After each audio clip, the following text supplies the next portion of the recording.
Y ahora le damos la palabra a la señora Jacqueline Pellar Mariscal, comisionada del Instituto Federal de Acceso a la Información de México. Muchísimas gracias, ante todo, a usted, señora presidenta de esta comisión, embajadora, y desde luego también agradecerle a don Pablo Zúñiga, que es el director del Departamento de Gobernabilidad y Modernización del Estado, que fue quien directamente me hizo esta invitación. Lo que quiero hacer esta mañana es, muy brevemente, hablarles de la experiencia de México en cuanto a la aprobación de la ley y al ejercicio de la ley, es decir, cómo se ha desarrollado el ejercicio de la ley y lo que yo considero los primeros impactos de esta ley y de qué manera esto señala de manera muy clara los retos que tiene México en el compromiso con hacer efectivo el ejercicio práctico del acceso a la información. ¿Aquí? ¿Con esto? Ok, perfecto. Sí, bueno, este primer cuadro que hice fue para identificar de qué manera ha aparecido en nuestra región una verdadera ola que hace que haya una demanda de acceso a la información y cómo los países a partir, creo yo, sobre todo de 2002 se han ido sumando a tener leyes de acceso a la información. Pero voy al tema concreto de México. México en 1977, que es la fecha en que México identifica la entrada a la transición democrática en nuestro país con la primera reforma electoral sustantiva en la que se abrió el país al registro de otros partidos políticos. Digamos, como ustedes saben, en México había un partido hegemónico en la clasificación clásica de Sartori y lo que no había era partidos de oposición que efectivamente pudieran disputarle al partido dominante el poder, pero en 1977, con la primera gran ley electoral que dio arranque a la transición democrática en México, se introdujo en la Constitución una frase que decía: el derecho a la información será garantizado por el Estado. Sin embargo, esa frase quedó solamente en el texto constitucional, nunca se tradujo en una ley reglamentaria, de suerte que solamente si algún ciudadano recurría a un tribunal porque había solicitado información y no se la daban, entonces en esos casos pues había esa posibilidad de otorgársela. No fue sino hasta que México logró transitar de manera clara la democracia con la prueba de la alternancia en el poder, con el triunfo de un partido distinto, que empezó desde la propia sociedad a moverse un reclamo por el acceso a la información pública en un país en donde realmente la información pública era considerada como un patrimonio del funcionario. Es decir, terminaba una gestión gubernamental y o se destruía la información o se consideraba que quien había sido el encargado de esa información pues era su patrimonio personal. En diciembre de 2001 se presenta una primera iniciativa promovida por el gobierno de la alternancia, pero empujada por una gran organización de la sociedad civil que se conoció como el Grupo Oaxaca, que de alguna manera hizo una parte de esa iniciativa que, digamos, la presenta el gobierno federal al Congreso. En junio de 2002 empieza a funcionar, entra en vigor la referida ley y en diciembre de 2002 se crea el IFAI, que es el órgano garante de la información. Digamos, en México no hay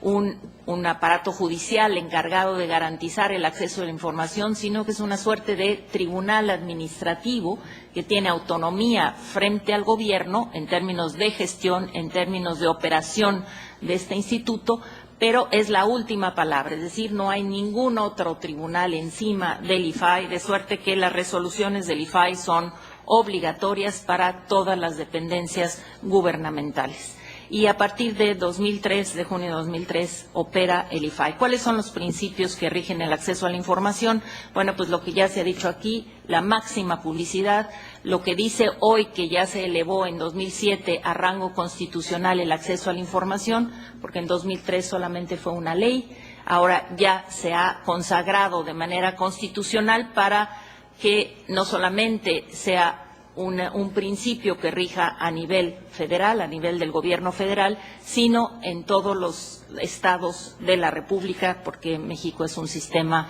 federal. La máxima publicidad implica que el principio es la información en manos del Estado por cualquier razón, es decir, no solamente porque la genera el Estado, sino porque quedó en sus manos, es de máxima publicidad y solamente la excepción es la reserva. Y la reserva tendrá que estar establecida en ley y el plazo de reserva máximo es de 12 años, aunque en algunos casos puede ampliarse este plazo siempre que esté claramente fundado y motivado. No es necesario exponer el uso que se le va a dar, ni siquiera el que se tenga que identificar la persona, de suerte que si un extranjero quiere tener acceso a documentación gubernamental, la tiene, porque lo importante no es quién accede, sino la naturaleza de la información que es de naturaleza pública. Desde luego, el acceso, para que tenga sentido, tiene que ser sencillo y expedito. La ley mexicana en el ámbito federal lo que señala es que las dependencias tienen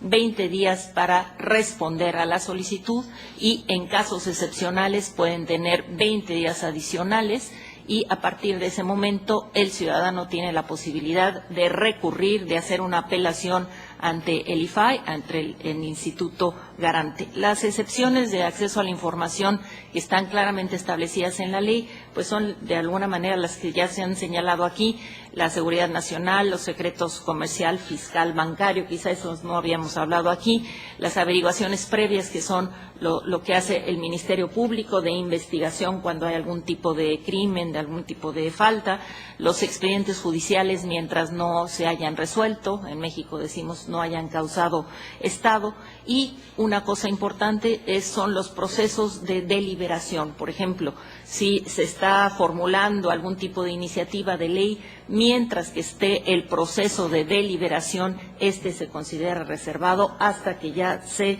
convirtió en una decisión de cualquier agencia gubernamental de manera definitiva. Y una cuestión importante es la reserva de los datos personales en manos del Estado. Es decir, lo único que tenemos hoy por hoy en la Ley de Acceso a la Información es la protección de los datos personales en aquellos registros que están en manos del gobierno y que son registros desde fiscales hasta, desde luego, expedientes médicos, hasta todo lo que tiene que ver con la identificación del ciudadano para votar, para ejercer sus derechos.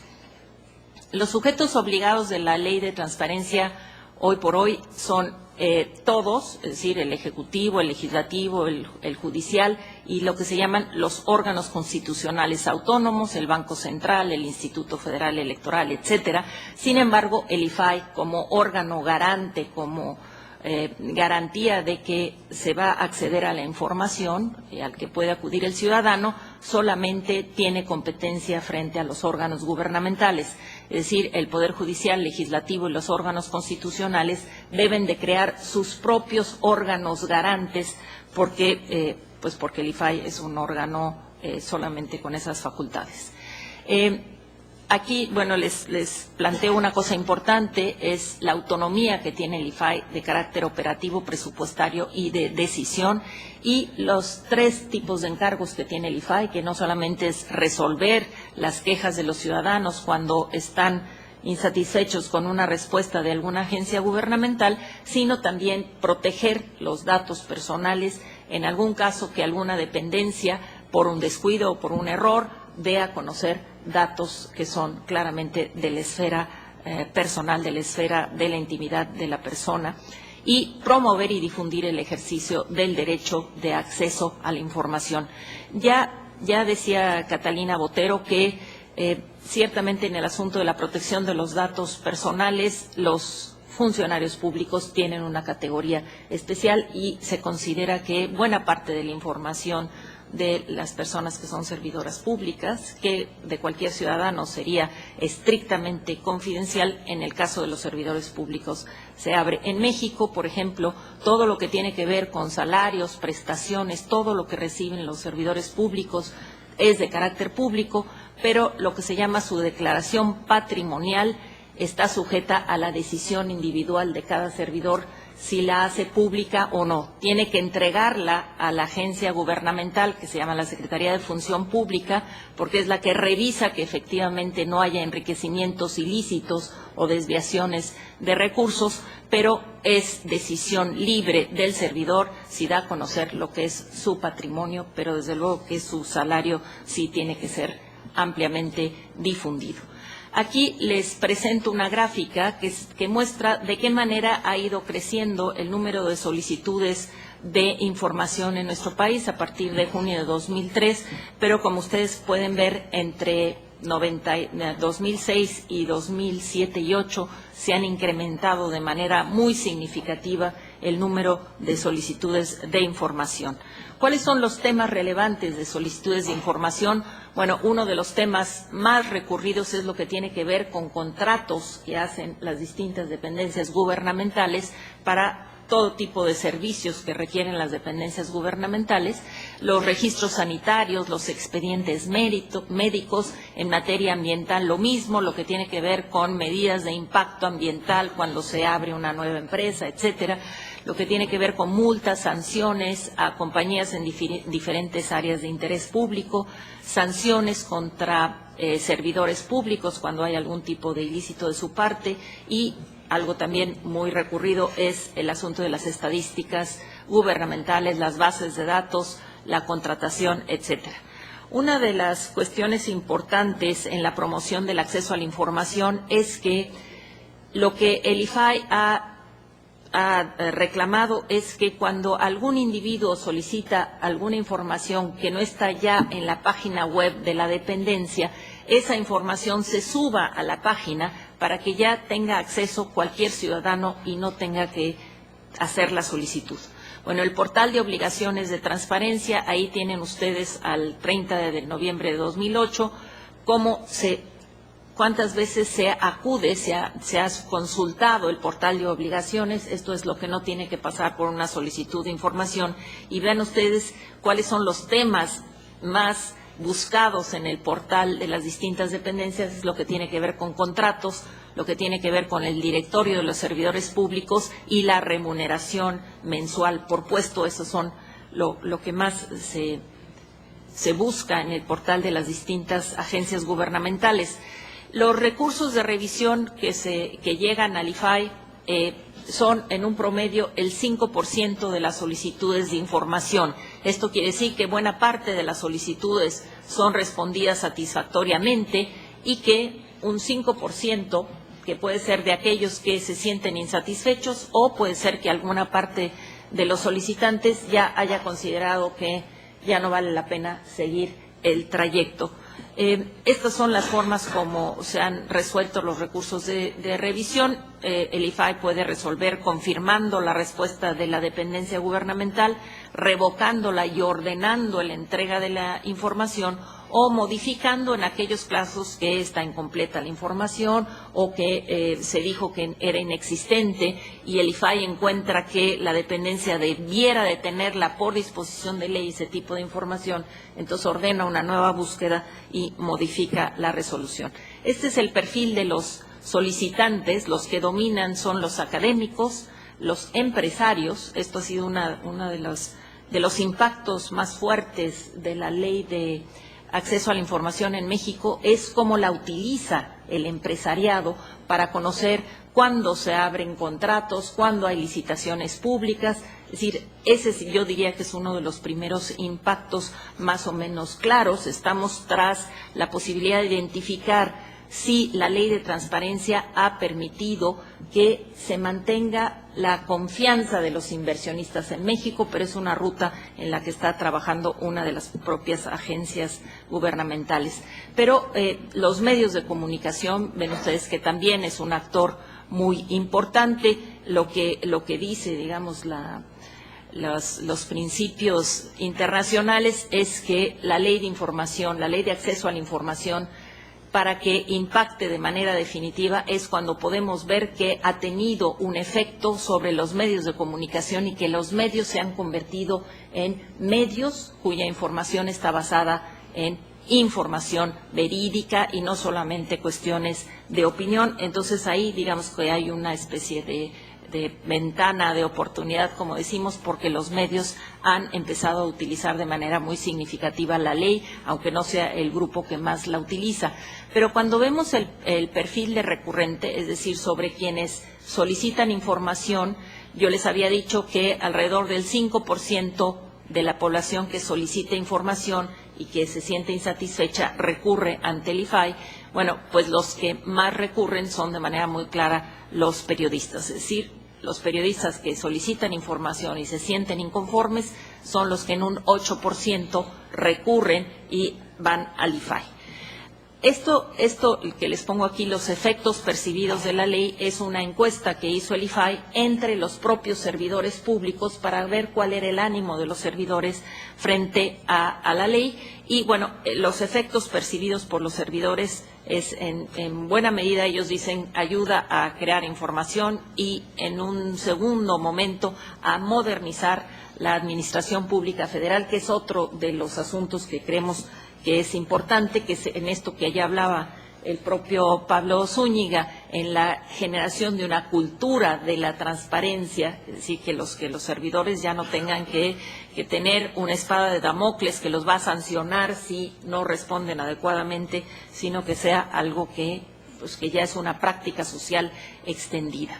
Las actitudes hacia la participación ciudadana, bueno, creen que la participación, el acceso a la información puede efectivamente ayudar para generar una sociedad que sea más consciente de sus derechos. Yo estoy con lo que dice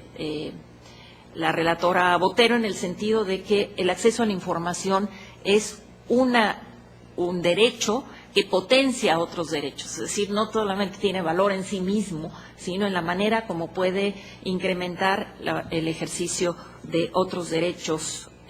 de manera clara. Las actitudes hacia la información, bueno, ¿qué tanto cree que le genera más trabajo? Porque esa es otra de las cuestiones que reclaman la administración pública, es que nos hacen trabajar para buscar la información. Y eso tiene que ver, desde luego, con de qué manera están organizados los archivos en la administración pública. Nosotros en el IFAI estamos convencidos de que es urgente una ley de archivos. Quizá hubiera sido mejor tener una ley de archivos antes que la ley de acceso a la información, pero bueno, hoy tenemos muy claro que se tiene que impulsar una mejor organización de los archivos de la administración pública. Y sobre el asunto de la corrupción, es decir, los servidores públicos, de qué manera sienten que el acceso a la información puede realmente impulsar al gobierno a rendir mejor cuentas, a que se reduzca la corrupción. El único dato que yo tengo sobre de qué manera 5 años de ejercicios de la Ley de Acceso a la Información en México pudieran haber realmente incidido en reducir la corrupción, no tenemos datos al respecto, salvo lo que ha hecho Transparencia Mexicana, que es la sección mexicana de Transparencia Internacional, que, como ustedes saben, lo que mide en materia de corrupción son percepciones de los ciudadanos sobre la corrupción. Lo que tenemos en México es que en 5 años las percepciones ciudadanas sobre la corrupción no han mejorado, sino incluso han empeorado. Es decir, la percepción de la ciudadanía, no quiero decir que esté ligado inmediatamente al acceso a la información. Lo que quiero decir es que en ejercicio del acceso a la información no ha logrado impactar la percepción de los ciudadanos sobre la corrupción. La pregunta que uno se hace inmediatamente es, bueno, ¿la ley de acceso a la información realmente es una palanca para lograr abrir la información, para reducir la corrupción, o es solamente, decimos nosotros, un escaparate, sobre todo considerando la larguísima tradición de opacidad? Bueno, estamos convencidos que lo que hay aquí es un potencial. Una de las cosas que anima es el impacto importante que ha tenido el acceso a la información en términos del conocimiento público. Hoy por hoy, a 5 años de ejercicio de la ley, el 66% de la población identifica claramente la existencia de una ley de acceso a la información y la existencia de un órgano garante en el ámbito federal. Quizá, antes de que pase a lo último, que serían los retos, vale la pena señalar que la reforma constitucional que elevó a ese rango el acceso a la información y la protección de los datos personales señaló que para uniformar las distintas legislaciones en la materia, porque lo que vimos en México es que como cada estado es soberano, tenía una ley de acceso con distintos requisitos y entonces en algunos casos solicitaban que la gente se identificara para acceder a información, en otros solicitaban que fueran nacidos en el Estado para tener derecho a acceso a la información del Estado. Entonces la reforma constitucional homologó esos principios, pero cada Estado tiene que reformar su propia ley para entonces estar en consonancia con la reforma constitucional. Algo muy importante, y prometo que con esto termino, es que lo que dice la reforma constitucional es que todos los estados y la federación tenían un año, hace un año, para adecuar todas sus leyes. Solo 27 de las 32 entidades lo han hecho. La propia federación está en falta, no ha adecuado su legislación a lo que dice el principio constitucional. Y además, lo que dice también es que todos los estados y los municipios que tienen más de 70,000 habitantes tienen que tener un sistema informático que no es simplemente acceso por Internet, sino es un sistema que permite que cuando uno hace una solicitud, uno puede ver cómo va transcurriendo las distintas facetas de la solicitud, es decir, cómo responde la dependencia, si uno hace una apelación o una queja, cómo se presenta la queja, qué responde la autoridad, y uno en el sistema puede darle seguimiento a todas las solicitudes de información, no solo a la personal. Entonces, esto da cuenta de cómo va avanzando a partir de este sistema. Es un sistema que el IFAI ha impulsado y que hoy por hoy más de 25 estados tienen ya ese convenio con el IFAI para impulsar este sistema electrónico. La primera pregunta es, pero en México la brecha informática pues es muy importante, es decir, en México solamente un 15% de la población tiene acceso a Internet, digamos acceso familiar, el resto no lo tiene. Sin embargo, cuando uno se va a la población entre 18 y 30 años, y esta es la gran promesa, digamos, vemos que entre el 75 y el 85% de los jóvenes, aún en lugares muy apartados, y esto lo tienen detectados los programas de ayuda, de alivio a la pobreza, es que el 80% de los jóvenes sí tiene acceso a Internet, sea por la vía de los cibercafés, etcétera. Entonces, ahí está la gran promesa de que este sistema informático pueda darle acceso a, ¿no?, cuando menos a estos jóvenes que sí están metidos. ¿Cuál es el reto? Entonces, pues que se extienda esto y que se haga ya muy homogeneizado en términos de acceso, que todos estén familiarizados con un mismo tipo de reglas y no con 32 reglas distintas, y completar lo que llamamos el ciclo legislativo, que es las leyes sobre archivos y la protección de datos personales en el sector privado. Hoy por hoy tenemos ya, la semana pasada se aprobó una reforma constitucional para que se pueda legislar en materia de protección a datos personales en el ámbito de los registros privados, no solamente en el ámbito público. Muchas gracias. Le agradezco mucho a la señora comisionada Jacqueline Pellard por su interesante exposición